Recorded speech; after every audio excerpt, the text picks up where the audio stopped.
விபத்துகள் நேற்று 5 பேர் உயிரிழந்தனர். அதுல டிப்பர் வாகனங்களை பார்த்தாலே பயமா இருக்கு. அதை கண்டுகொள்றதும் இல்லை. அனைத்து தமிழ் உள்ளங்களுக்கு வணக்கம். நான் உங்கள் எஸ்.கே. பிரதாபன் கதைக்கிறேன். இன்றைக்கு நாங்கள் என்ன விஷயம் பார்க்க போறோம்னு சொன்னா, நேற்று கிளிநொச்சி பகுதியில ஒரு விபத்தொண்டு நடந்தது. அந்த விபத்துகளை பற்றி தான் பேச போறோம். அதாவது நேற்று நடந்த விபத்தை மாத்திரமில்லாமல் அனைத்து விபத்துகளும், அதாவது வீதி விபத்துகள் எவ்வாறு இடம்பெறுகின்றன, அதற்குரிய காரணங்கள் என்னன்னு பார்க்க போறோம். சரியா?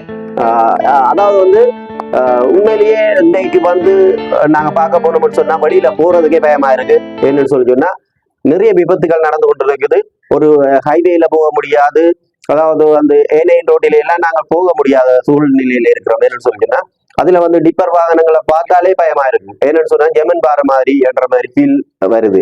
அதால உண்மையிலேயே எங்களுக்கு ஒரு பயமான ஒரு சூழ்நிலையாக தான் காணப்படுகின்றது இந்த விபத்துகள், வாகன விபத்துகள், நடக்கிற விபத்துகள். நேற்று 5 பேர் உயிரிழந்திருக்கின்றனர். உண்மையிலேயே அவர்கள் என்ன காரணத்துக்காக உயிரிழந்தார்கள் என்று எனக்கு தெரியவில்லை. ஆனால் என்ன பிரச்சனைன்னு சொல்லி சொன்னா, இப்ப நாங்கள் சரியாக வந்தாலும் வருபவர்கள், எதிரே வருபவர்கள் சரியாக பெற வேண்டும். உண்மையிலேயே நாங்கள் சரியான முறையில இந்த வீதி சமிஞ்சைகளையும் வீதி விதிமுறைகளை சரியாக பயன்படுத்துவோமாக இருந்தால், அதாவது சரியாக பாவிப்போமாக இருந்தால், சரியாக அதை கையாளுவோமாக இருந்தால் இந்த வீதி விபத்துகளிலிருந்து இருந்து நாங்கள் தவிர்த்து கொள்ளலாம் என்று நான் நினைக்கிறேன். ஏன்னு சொல்லி சொன்னா உண்மையிலேயே எத்தனையோ பேர் அந்த வீதி சமிஞ்சைகளை, வீதி ரூல்ஸுகளை மதிக்கிறது இல்லை. அதுதான் உண்மையான முக்கியமான விபத்துக்குரிய காரணம். அதாவது அந்த சமிஞ்சைகளை, வீதி சமிஞ்சைகளை பார்ப்பதில்லை. வீதி சமிஞ்சைகள் நிறைய பேருக்கு தெரியாது. சரியா? அப்படியே இருக்கைகள்ல என்னண்டு ஒரு திடீரென்று ஒரு குறுக்காக ஒரு வீதி வருகுதுன்னு சொல்லி அந்த அடையாளம் தெரியவில்லை என்றால் எவ்வாறு அந்த விபத்தில இருந்து நாங்கள் தவிர்த்துக் கொள்வது? உண்மையில நாங்கள் லைசன்ஸ் எடுக்கைகள்ல மாத்திரம் தான் இந்த வீதி சமிஞ்சைகளை பின்பற்றோம், அதை ஞாபகம் வச்சிருக்கோம். அதுக்கு பிறகு அதை ஞாபகம் வச்சிருக்கிறதும் இல்லை, அதை கண்டுகொள்றதும் இல்லை. இந்த வீடியோ பார்க்குற நிறைய பேர் நீங்களே யோசிச்சு பாருங்க. உண்மையிலேயே நாங்கள் இந்த வீதி விபத்துக்களை, வீதி சமிஞ்சைகள், எங்களுக்கு அனைத்து சமிஞ்சைகளும் இதுதான் என்று சரியாக தெரியுமாண்டு. இனி என்றாலும் உண்மையிலேயே தெரியாதவர்கள் அந்த சமிஞ்சைகளை பார்த்து அதை தெரிஞ்சு கொள்ள வேண்டும். உண்மையிலேயே தெரிஞ்சு கொள்ளணும், இந்த சமிஞ்சை என்னதுக்காக, இந்த சமிஞ்சை என்னதுக்காக என்று. உண்மையிலேயே நாங்கள் அதை மறந்திருக்கலாம், நிறைய காலம் தானே, அதால அதை மறந்திருக்கலாம். அந்த மறந்திருந்தாலும் அந்த சமிஞ்சைகளை தெரிஞ்சு கொள்ளுங்க.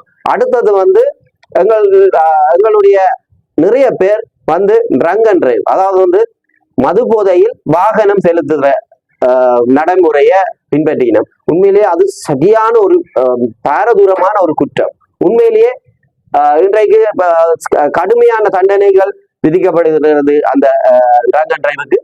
அப்படி இருக்கும் போது கூட நிறைய பேர் என்ன செய்யறது, போலீஸை போய் காட்டிட்டு உள்பாதைகளால போகிறது.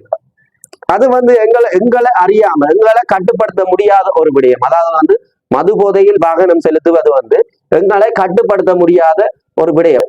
நீங்கள் மது போதை அருந்துபவர்களாக இருந்தால் அந்த மது போதை அருந்தி விட்டு வாகனத்தை தொடாதீர்கள். அதை தொடுறதாலதான் நிறைய விபத்துகள் எங்கட பூமியில, எங்கட நாட்டில நிறைய விபத்துகள் அந்த ட்ரங்க் அண்ட் டிரைவால தான் அது இடம்பெறுது. மற்றது இன்னும் ஒரு முக்கியமான விடயம் அனைவரும் ஒரு வீதி விபத்து நடந்திருக்குன்னு சொல்லி சொன்னா அதை பார்வையிட்டு அதுல இருந்து தப்பித்து செல்ல வேண்டும்னு சொல்லி யோசிக்கிறது. ஏன்னு சொல்லி சொன்னா எங்களுக்கு அதை நாங்கள் உயிரை காப்பாற்ற போகணும்னு சொன்னா எங்களுக்கு பிரச்சனை. எங்களை 4 போலீஸ் கேள்வி கேட்பான், மற்றவன் கேள்வி கேட்பான். அதால நாங்கள் இதுல இருந்து ஒதுங்கிடுவோம். எங்களுக்கு நிறைய வேலை இருக்கு, எங்கட வேலையை பாக்குறது இல்லாது, இதெல்லாம் தேவையில்லாத வேலை, நாங்க ஒதுங்கி போவோம். நிறைய பேர் பாத்தீங்கன்னு சொன்னா செல்ஃபி எடுப்பினோம், வீடியோ எடுப்பினோம், யூடியூபர் எல்லாம் வீடியோ எடுக்கணும். அந்த தகவலை தெரியப்படுத்துறதுக்கு நிறைய விஷயம் நல்லதாக இருந்தால், நல்ல விடயங்களாக இருந்தால் கூட நாங்கள் அந்த இடத்தில் அவரை, அந்த ஒரு காயமானவரையோ விபத்துக்குள்ளானவரை காப்பாற்றுறதான் நாங்க யோசிக்கணுமே தவிர அந்த நிமிடம் அதுல இருந்து நாங்கள் மீண்டு அதுல இருந்து தப்பிச்சு போகணும். எங்களுக்கு பிரச்சனை வரும். பிரச்சனை 1000 பேர், பிரச்சனை 1000 பேர். அந்த 1000 பிரச்சனையையும் நாங்கள் எதிர்கொண்டால் தான் எங்களோட வாழ்க்கையில வெற்றி கொள்ள முடியும். ஆகவே இந்த வீதி விபத்துகளில் இருந்து வீதி சமிஞ்சைகளை சரியான முறையில் பின்பற்ற வேண்டும் என்றும், மற்றும் இந்த வீதியினுடைய வாகனங்களை நாங்கள் வெளியில் எடுக்கும் போதே நாங்கள் குடித்திருப்போமாக இருந்தால் அதை அந்த வாகனத்தை உள்ள விட்டுட்டு நாங்கள் இன்னொரு ஆட்டோவிலயோ இல்லைன்னு சொன்னா ஒரு கார்லயோ புக் பண்ணிட்டு அதுல நாங்க போயிட்டு இருக்கோம். ஆனால் நாங்கள் வாகனத்தை நாங்கள் ரங்கன் டிரைவ்ல அதாவது அந்த குடித்து விட்டு வெளியில எடுக்கிற போது நிச்சயமாக 100% விபத்துக்குள்ளாவதற்குரிய சந்தர்ப்பம் நிறைய இருக்கு. நான் எனக்கு தெரிந்த சில விடயங்களை நான் உங்களுக்கு தெரிவிச்சிருக்கிறேன். இன்னும் நிறைய விடயங்கள் இருக்கலாம். எனக்கு தெரிஞ்ச விடயங்களை தெரிவிச்சிருக்கிறேன். இது சரியானதாக இருந்தால் அதை பின்பற்றுமோ என்று சொல்லி கேட்டுக்கொண்டு, இனியாவது சமிஞ்சைகள் தெரியாதவர்கள் போய் சமிஞ்சைகளை தெரிந்து கொள்ள வேண்டும் என்று கேட்டுக்கொண்டு உங்களிடமிருந்து விடைபெறுபவர் SJ பிரதாபன். நன்றி நண்பர்களே.